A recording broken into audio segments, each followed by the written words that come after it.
Il est digne d'honneur.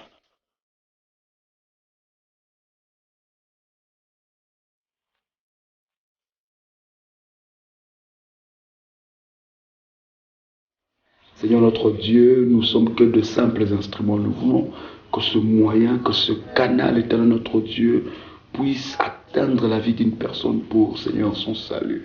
Permets que cette vidéo, Seigneur, cette connexion soit, ô Dieu, remplie, éternel, de ton onction et de ta puissance. Saint-Esprit, nous te bénissons pour ce moyen des médias, dans le nom de Jésus-Christ. Amen. Amen. Chers amis, c'est un réel plaisir pour moi de vous retrouver encore pour que nous puissions partager la parole de Dieu. Nous sommes ensemble avec le pasteur David Mapamboli qui nous a visités à Lausanne et c'est un réel plaisir. L'Église de Dieu en ce jour a été énormément bénie par le message que vous nous avez apporté. Et nous voulons que ce message ne reste pas seulement pour l'Église, mais nous croyons à l'efficacité de l'Église corps du Christ. Et pourquoi nous avons voulu que ce message aussi puisse bénir la vie de quelqu'un. Et le Seigneur a permis par le moyen de ces médias que nous bénissons, NASFOR TV, de notre bien-aimé Papa Narcisse. Nous bénissons ce média et nous croyons qu'au travers de ce moyen, beaucoup de vies seront bénies. Shalom chez vous, c'est un réel plaisir de vous retrouver. Shalom, Pasteur David.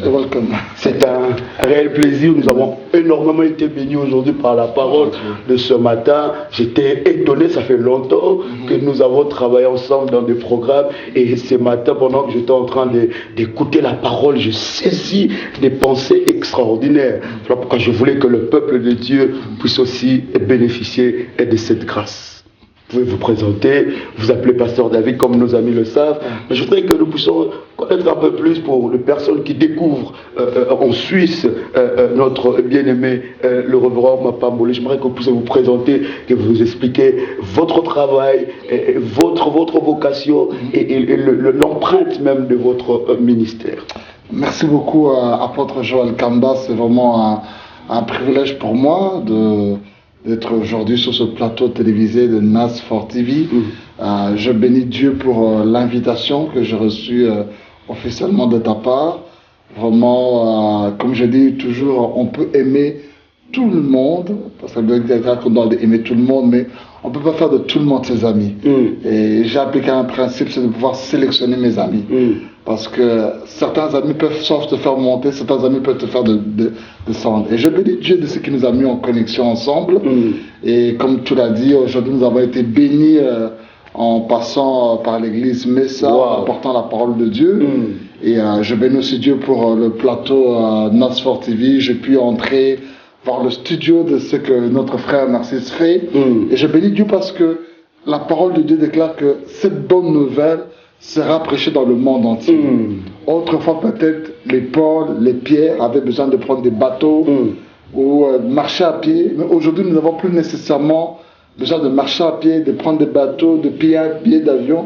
Mais par les médias, sans visa, sans passeport, l'évangile arrive aux gens dans les quatre coins du monde. Et voilà pourquoi de telles choses comme ça, NASFOR TV a besoin d'être soutenu, a besoin d'être épuré et aller de l'avant. Pasteur, je voudrais vous prendre au mot par cette parole puissante que vous déclarez. Je voudrais vraiment que vous laissez aussi l'empreinte de votre ministère au travers de cette télévision, que vous priez pour NASFOR TV et que cette chaîne puisse non seulement impacter Lausanne, non seulement impacter la Suisse, mais que cela impacte la vie de plusieurs. Nous sollicitons votre prière, man of God, avant que nous puissions continuer cette puissante émission. Amen, ok. On va vraiment prier. Je pense qu'au début, vous avez aussi demandé à ce que je puisse me présenter. Donc, comme l'apôtre l'a dit, je suis le pasteur David Mapamboli. Je me suis converti depuis l'âge de 17 ans. Ça fait 23 ans maintenant que je suis dans la vie chrétienne. J'ai grandi, je suis né de nouveau, baptisé, affirmé dans la foi, consacré dans le ministère, dans l'église La Grâce de Dieu, qui était conduit autrefois par le défunt pasteur Betouma, qui était mon père dans la foi. Et depuis quelques années, je suis en Europe. J'ai exercé le ministère pastoral en implantant des églises à Anvers ainsi qu'à Bruxelles.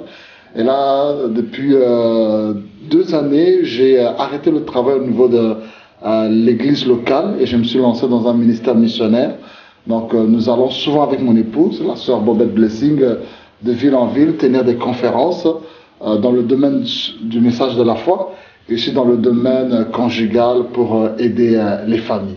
On va, comme vous avez dit, prier pour ce ministère puissant des médias qui est NASFOR TV.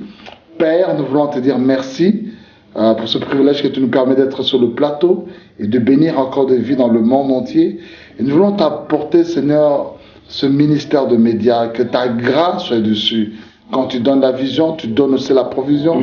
Et laisse que cette télé puisse aller très loin, Seigneur, pour la gloire de ton nom. Que beaucoup de vies soient transformées, bénies et libérées au travers de cette télévision. Et merci pour la sagesse que tu donnes au président fondateur de cette mission, notre frère Narcisse, dans les directives, dans les stratégies et dans toutes les ressources, tant financières, matérielles et humaines, pour accomplir le mandat qu'il a reçu dans le domaine des médias. Dans le nom puissant de Jésus, nous t'avons assez prié. Amen. Amen. Amen. Gloire au Seigneur. Je crois que cette prière est puissante et cette prière va activer le ciel en faveur de cette chaîne. Pasteur Mapamoli, je voudrais que vous puissiez non seulement bénir cette chaîne, mais que vous puissiez aussi bénir le peuple de Dieu qui voudront, n'est-ce pas, savourer et vivre, n'est-ce pas, l'atmosphère que nous avons vécue ce matin dans cette puissante réunion que nous avons eue ensemble. Le Seigneur a mis dans votre cœur un message étonnant. Et je crois, chers frères et sœurs dans le Seigneur, alors que vous allez écouter ces messages, votre vie ne sera plus jamais la même. Pasteur, vous avez la parole. Oui, vraiment, par la grâce de Dieu, ce matin, précisément à Lausanne, qui se trouve en Suisse, dans l'église Messa, dirigée par mon ami et frère, l'apôtre Joël Kamba, j'ai eu le privilège d'avoir la parole de Dieu. Et Dieu m'avait mis à cœur pour partager un passage dans la Bible. Je vais lire ce passage merveilleux qui se trouve dans le livre de 2 Rois, chapitre 4, le verset 1 jusqu'à 7. Je vais lire là rapidement. La Bible dit que « Or, une veuve d'un des fils des prophètes cria à Élisée en disant « Ton serviteur, mon mari est mort, et tu sais que ton serviteur craignait l'Éternel. Or, son créancier est venu pour prendre mes 2 enfants afin qu'ils soient ses esclaves. » Élisée lui répondit « Qu'est-ce que je ferai pour toi ?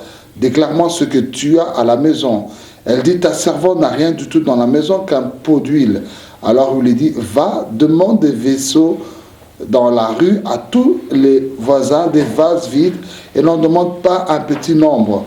Puis rentre et ferme la porte sur toi et sur tes enfants, et verse de ce pot d'huile dans tous ces vases, faisant ôter ceux qui seront pleins. » Elle s'y retira donc d'auprès de lui, et ayant fermé la porte sur elle et sur ses enfants, elle lui apportait les vases et elle versait.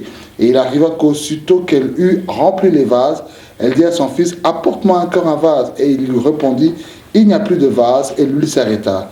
Puis elle s'en va et la raconta à l'homme de Dieu, qui lui dit, « Va, vends l'huile et paie ta dette, et vous vivrez, toi et tes fils, de ce qu'il y aura de reste. » Alors, j'ai parlé de cette histoire concernant cette femme qui, son mari était un homme qui craignait le Seigneur et qui est mort en laissant des dettes.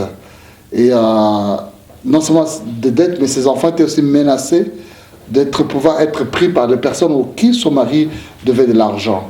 Et la Bible dit que cette femme s'est tournée vers Élisée.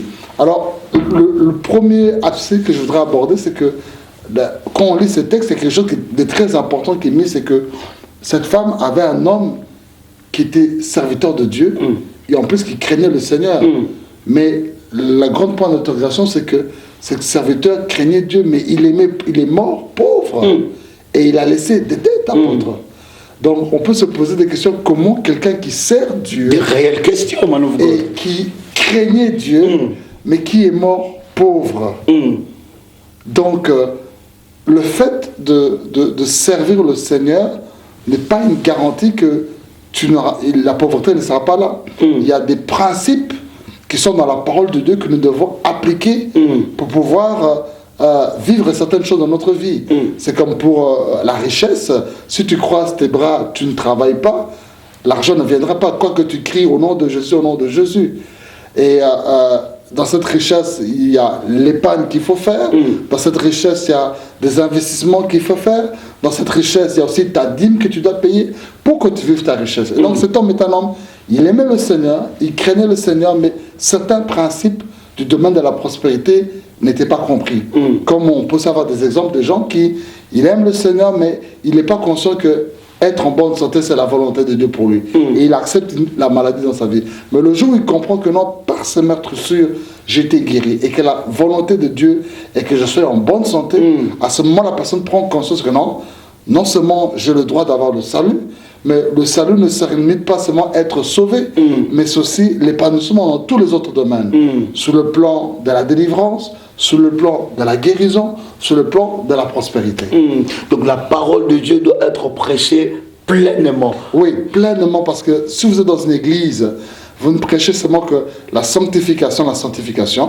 Les gens auront le salut, les gens iront au ciel, mais vous aurez des gens qui seront pauvres, ils croiront que non, que heureux les pauvres en esprit, car ils hériteront le royaume de Dieu. Et ils vont dire que non, tout ce sont les choses du monde, on ne doit pas s'intéresser aux choses du monde. Et bon, ils seront sauvés, mais tout en étant pauvres. Mais quand vous êtes dans l'église, vous prêchez le salut, mais vous leur prêchez aussi que non, Dieu, la guérison est aussi possible. Vous verrez maintenant les gens être aussi guéris de leur maladie. Vous prêchez sur la délivrance, vous verrez aussi les gens qui sont possédés être libérés. Vous prêchez aussi sur la prospérité, vous allez aussi voir des gens être affranchis. Moi je donne toujours un exemple, apôtre.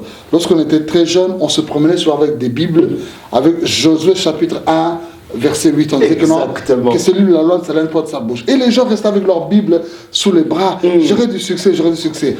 On ne travaillait pas, on n'étudiait pas, du matin au soir avec la Bible. Mais on a remarqué que ceux qui n'avaient pas cette Bible-là, qui n'étaient pas matin, soir comme nous à l'église, qui allaient peut-être seulement le dimanche à l'église, mais eux, ils réussissaient. Ils réussissaient dans leurs études, ils réussissaient dans leur travail. Et finalement, on a mieux relu ce texte, et dans ce texte, on dit bien que non, que ce livre, la loi, ne s'éloigne pas de ta bouche, c'est alors que tu auras du succès dans ce que tu entreprendras. Waouh! C'est pas seulement le fait de garder cette Bible entre tes mains et en écrivant Josué 1:8, mais tu dois d'abord entreprendre quelque chose. Entreprendre, ça peut être faire des études, faire une formation, faire un travail, faire un business, faire ce que notre frère Nas fait dans le studio Nas for TV. Et maintenant, dans ce que tu entreprendras, en mettant en pratique la parole de Dieu, le Seigneur vient apporter le succès. Ça, c'est merveilleux, pasteur. Je pense que quelqu'un est déjà béni par cette introduction. C'est extraordinaire, homme de Dieu, parce que nous sommes en train de réfléchir ensemble et nous voyons que cet homme craignait Dieu. Il y a un accent particulier que cette femme a dit à l'homme de Dieu. C'est un témoignage puissant et vivant. Cette femme dit à l'homme de Dieu que mon mari craignait Dieu. Et c'est bien que l'homme de Dieu, que vous puissiez, n'est-ce pas, expliquer au peuple de Dieu, comme vous l'avez dit, que craindre Dieu, c'est bien, mais craindre Dieu ne suffit pas seulement. Craindre Dieu, c'est bien. La parole de Dieu, comme l'homme de Dieu vient de nous dire, doit être prêchée dans toute son entièreté. C'est-à-dire que nous devons être équilibrés. Pendant que nous sommes en train de partager ce moment, tu peux te dire, mais moi je sers le Seigneur, moi je crains Dieu, je suis là, je vais tout le temps à l'église, j'écoute les prédications des pasteurs, j'entends beaucoup des hommes de Dieu prêcher, j'aime le message, mais comment est-ce que ma vie ne change pas? Homme de Dieu, que pouvez-vous dire à ces personnes qui se posent des questions en ce moment, qui se disent, mais je suis en train d'aller à l'église, je vais tous les jours, à tous les enseignements, je suis là, mais pourquoi ma vie ne change pas? Et en ce que vous avez dit, que cet homme est mort, il craignait Dieu, mais il est mort avec des dettes. Qu'est-ce que vous pouvez dire à ces personnes qui sont en train de pleurer, de se dire, mais pourquoi ma vie ne change pas et pourtant je crains Dieu?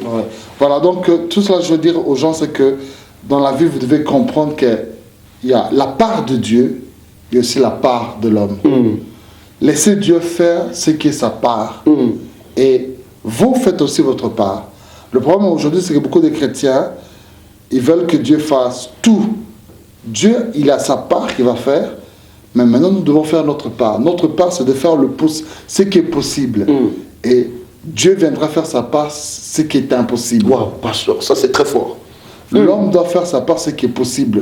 Ce que tu dois faire, s'il faut te battre, s'il faut retrousser les manches, s'il faut transpirer.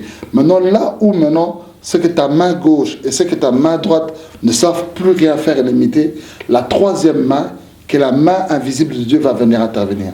Là où tu as appliqué ta sagesse, et là où ta sagesse est maintenant limitée, c'est là maintenant que la sagesse de Dieu va venir intervenir. Là où tes relations sont limitées, c'est là où maintenant l'intervention de Dieu va venir intervenir au-delà de tes relations. Donc ce que je vais demander aux gens, c'est que ne restez pas les bras croisés en disant que non, tout va tomber du ciel. Mais faites votre part.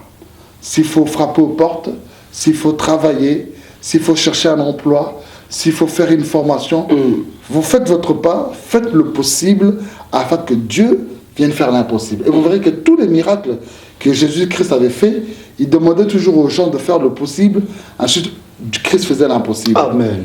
Zachée a fait le possible, il était petit de taille, mais il a fait quand même le possible, il est monté sur l'arbre.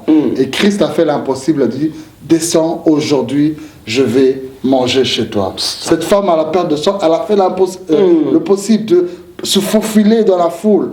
Elle a touché Jésus et Jésus a fait l'impossible, il lui a guéri de sa maladie. Donc, le message c'est, fais le possible afin que Dieu fasse l'impossible pour toi. C'est merveilleux, pasteur, ce que vous êtes en train de dire. Et quand vous dites que cet homme est mort, il craignait Dieu. Il est mort pauvre. Et cette femme est restée et s'est dit que mon mari s'est confié à Dieu. Il a créé, et toute sa vie, il marchait dans la crainte de Dieu. Mais comment est-ce que mon mari, sa vie n'avançait pas? Il faisait que s'endetter de plus en plus. C'est que ça veut dire qu'il connaissait Dieu à un certain domaine. Et je pense que notre Dieu est un Dieu de principe, homme de Dieu. Parce que je pense que cet homme, s'il appliquait, comme vous nous dites, que l'évangile doit être prêché dans son entièreté, il appliquait le principe de Dieu, les choses allaient s'ouvrir. Bien aimés dans le Seigneur, vous qui êtes en train de nous suivre, je voudrais vous dire que le Dieu que nous servons est un Dieu de principe. Et dans la vie que nous sommes en train de vivre, il n'y a rien pour rien. Rien ne tombera du ciel. Croyez-moi, la manne ne tombera plus jamais du ciel. Ça veut dire, bien aimé, le Dieu que nous sommes en train de servir, nous le prions, nous le craignons, mais Dieu, pour que nous ouvre certaines portes, pour que nous puissions accéder à une certaine dimension, nous devons appliquer le principe de Dieu. Continuez, homme de Dieu, nous sommes déjà en train de parler de ce message énormément qui nous bénit. Dieu marche avec ses principes. Tu peux être tous les dimanches à l'église, tout le mercredi à l'église, tu peux écouter n'importe quel message, mais si tu n'appliques pas le principe de Dieu, le miracle sera fermé dans votre vie. Homme de Dieu. Oui, alors on voit que dans au verset 1 de 2 Rois chapitre 4 verset 1, on dit que cette femme cria à Élisée, son mari. Elle avait des problèmes, mais lorsqu'elle a vu l'homme de Dieu Élisée, elle a vu l'homme de Dieu comme une solution à son problème. Elle n'a pas regardé si cet homme était élancé, s'il était de petite taille, s'il avait un surpoids, s'il était mince, s'il était chauve, si le niveau social il était riche ou quoi. Mais elle a dit non, c'est l'homme de Dieu. Et si je considère ce qu'il est en lui, je suis en train aussi de considérer ma vie. Mais si j'ignore cet homme de Dieu, j'ignore aussi ma bénédiction. Et donc, elle a eu confiance à l'onction qui était sur l'homme de Dieu. Et voilà pourquoi ça avait été béni. Et j'ai fait comprendre maintenant au peuple de Dieu de Lausanne, et que je dois faire aussi comprendre à tous les enfants de Dieu qui nous suivent aujourd'hui, c'est que nous devons avoir du respect pour les hommes de Dieu. Je sais qu'aujourd'hui, bon, avec la technologie, avec tout ce qui se passe, les gens balancent tout à la télévision, sur les sites réseaux pour discriminer les hommes de Dieu. C'est vrai qu'il y a eu beaucoup de scandales actuellement, mais cela ne signifie pas que tout le monde est comme cela. Il peut y avoir des faux dollars, mais aussi des vrais dollars. Il peut y avoir des faux serviteurs de Dieu, mais aussi des vrais serviteurs de Dieu. Et pour ces vrais serviteurs de Dieu, je demande au peuple de Dieu de pouvoir avoir de la considération pour eux. La Bible dit que confiez-vous en l'Éternel et vous serez affermis. Et confiez-vous en mes serviteurs les prophètes et vous réussirez. C'est-à-dire que ta relation avec Dieu va t'affermir dans ta foi, dans ta maturité, dans ta croissance spirituelle. Mais ta relation avec ton pasteur, avec ton leader, avec l'homme que Dieu a placé devant toi, apportera la réussite dans chaque domaine de ta vie. Je donne un exemple très banal. Je dis que quand j'étais petit, il y avait un professeur d'anglais que je n'appréciais pas beaucoup. la matière n'était pas difficile, mais du fait que je ne considérais pas ce professeur, même la matière d'anglais était devenue difficile pour moi. Il pouvait bien enseigner, mais ça ne passait pas. Mais le jour où j'ai commencé à avoir de la considération pour cet homme, apprécier ce qu'il faisait, l'anglais aussi est devenu facile pour moi. De même aussi pour le peuple de Dieu. Quand tu haïs ton pasteur, quand tu calomnies ton pasteur, quand tu dénigres ton pasteur, même si le pasteur a l'onction qui coule jusqu'aux dents, tu rates la bénédiction qui est à côté de toi. Mais apprends à avoir de la considération pour ton pasteur, à honorer ton pasteur, à croire en lui. Et à ce moment-là, ce que Dieu a placé dans sa vie va arriver dans ta vie. Et aussi pour juste compléter, c'est que la Bible dit que celui qui reçoit un prophète en qualité de prophète recevra la récompense du prophète. Donc dans ce message, c'est recevoir la personne, mais aussi dans sa qualité. Dans sa qualité. Parce que le problème, c'est que beaucoup reçoivent des hommes de Dieu, mais ne le reçoivent pas en sa qualité. Je donne un exemple. Tu reçois le président de la République chez toi, mais tu ne le reçois pas en sa qualité de président de la République. Tu le reçois comme un simple concierge ou bien un simple homme de ménage chez toi. Simple, voilà, ami. Un simple individu. Qu'est-ce qui va se passer? Peut-être tu vas lui dire seulement bonjour à distance. Peut-être tu ne vas même pas le faire asseoir au salon. Peut-être tu ne vas même pas le servir à un verre d'eau. Pourtant, il est le président, mais puisque tu ne l'accueilles pas en sa fonction. Et maintenant, qu'est-ce qui va se passer? Tu ne vas pas aussi bénéficier de tous les avantages qui sont liés à sa fonction. Mais le jour où tu accueilles le président de la République en sa fonction de président dans ta maison, attends-toi à ce que tous les avantages qui sont liés à sa fonction, tu le bénéficieras aussi. Et voilà aussi le problème que nous avons. Des gens reçoivent des hommes de Dieu, mais ils ne les reçoivent pas en leur fonction d'homme de Dieu. Un homme de Dieu, c'est plus qu'un président, c'est plus qu'un chef d'État. Il fait partie du gouvernement céleste. Et quand vous comprenez cela, vous recevrez.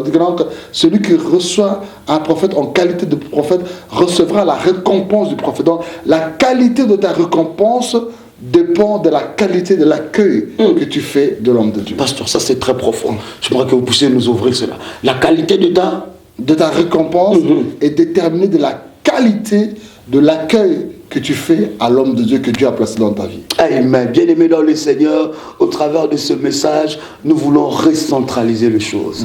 Nous sommes dans le temps de la fin. Et la Bible dit que dans le temps de la fin, il y aura beaucoup de faux prophètes. C'est vrai, ce que l'homme de Dieu, le reverend Mapamboli a dit, que nous voyons du tout sur Internet. Nous voyons que tel pasteur a fait ça, tel pasteur a fait ci, telle histoire. Bien-aimé, j'aimerais tellement nous faire comprendre aux élites de Dieu de ne pas tomber dans la distraction. Là où il y a de vrai, il y a aussi de faux. Il n'y a pas que de faux pasteurs, il y a aussi de faux prêtres. Partout dans le monde, là où il y a de vrai, il y a aussi de faux. Mais bien aimé, au travers de ce que le pasteur est en train de dire, le pasteur veut encore susciter, réveiller encore le peuple de Dieu à faire confiance aux hommes de Dieu, aux véritables hommes de Dieu, à ceux-là que Dieu a appelés, à ceux-là qui ont reçu l'appel du Seigneur et ils marchent selon la volonté de Dieu. Mais parce que une question me vient subitement comme ça. Comment pouvons-nous reconnaître un véritable homme de Dieu? Je pense que cette femme qui a fait la démarche d'aller vers Élisée, elle avait quand même jugé, elle avait quand même de choix, elle avait quand même réfléchi pour aller voir Élisée. Pourquoi elle a vu Élisée et pas quelqu'un d'autre? Comment pouvons-nous reconnaître que celui-là est un homme de Dieu, est un appelé de Dieu ou celui-là est un faux? Comment pouvons-nous reconnaître pour aider le peuple de Dieu? Voilà, ce que moi je veux dire à quelqu'un, que ne mettez pas foi à tout esprit. Donc les enfants de Dieu doivent manifester le discernement. Mais ce qui est très important, ce sont les fruits d'abord. Parce que Christ lui-même a prophétisé, il a dit que non, dans les derniers jours, il y aura des faux prophètes. Ça, c'est inévitable. Ce que nous voyons aujourd'hui, ce n'est pas un phénomène de société ou quelque chose de nouveau. Mais ce sont des choses que Christ lui-même l'avait déclaré à cela plus de 2000 ans. Que dans les derniers temps, vous verrez des faux prophètes. Et lui-même a dit que non, au dernier jour, beaucoup viendront vers moi et diront que j'ai chassé les démons en ton nom, pas un autre nom, au nom de Jésus. J'ai guéri les malades en ton nom. Donc, on ne peut pas être étonné de toutes choses parce que Christ lui-même l'avait prédit. Il a dit que non, je voudrais retirez-vous de moi, car je ne vous ai jamais connu, serviteur d'iniquité. Mais il a dit que non, vous reconnaîtrez tout arbre par par ses fruits. Jamais un bananier te donnera des pommes. Jamais un manguier te donnera des cerises. Le manguier te donnera toujours des mangues, des bananes te donneront toujours, un bananier te donnera toujours des bananes. C'est-à-dire que quelqu'un peut venir avec toute la connaissance de la parole de Dieu. Il peut venir avec une soi-disant onction. Mais c'est que le diable est incapable de reproduire, parce que le diable c'est un falsificateur. Il y a des choses, il peut venir faire des miracles, comme Dieu fait des miracles, mais il y a cette chose qu'il ne peut pas faire sans les fruits de l'esprit, qui est le caractère de Christ. Ça, le diable ne peut pas le reproduire. Et parmi les faux, dans les faux serviteurs, ce sont les fruits que vous n'allez pas retrouver en eux. Ils peuvent venir prêcher, ils peuvent amener toute la connaissance, ils peuvent peut-être même guérir des personnes au nom de Jésus. Christ lui-même l'a dit, que des gens le feront. Mais les fruits qui sont les fruits de l'esprit, tu ne le verras pas. Comme l'amour, la joie, la paix, la patience, la bonté, la fidélité, la douceur, la maîtrise de soi. Ces fruits-là, les fruits de la repentance, tu ne le trouveras pas chez un faux serviteur de Dieu. Donc vraiment, je demande au peuple de Dieu, l'onction est là, mais ce qui est très important, c'est le caractère. Le caractère. Samson avait l'onction, mais il n'avait pas le caractère. Voilà pourquoi il est tombé avec Bathsheba. Mais Joseph avait l'onction, mais il avait le caractère. Devant la femme de Potiphar, il a même préféré fuir, même laisser son manteau, mais ne pas coucher avec la femme de son patron.